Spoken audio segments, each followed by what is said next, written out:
एक और बहुत सुंदर मिथिला वर्णन जे हमर आवाज में अपने सब बहुत आशीर्वाद दिलो सुनाबी अपने सबके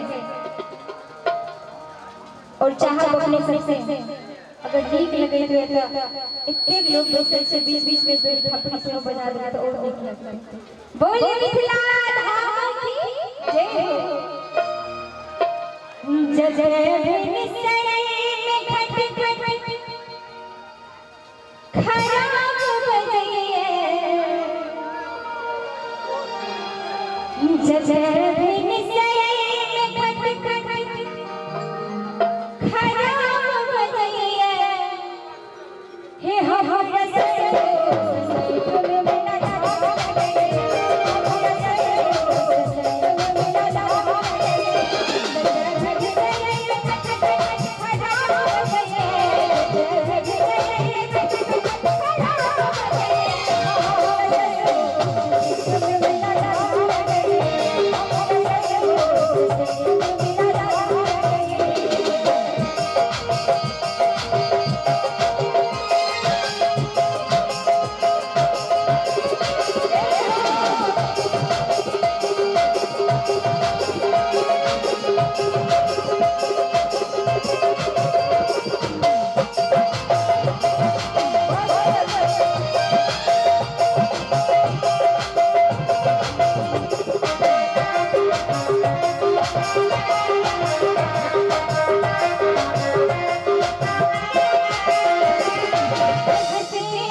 माछ मखान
बड़ बुझ गए सरकार महीना में आरक्षण देलकै 53%।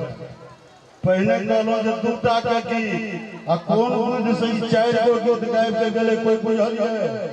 एक बार जोरदार आशीर्वाद भरल थपड़ी बजा दियो। वर्षा झा के लिए बहुत बहुत शुभकामना, बहुत बहुत आशीर्वाद। और कहीं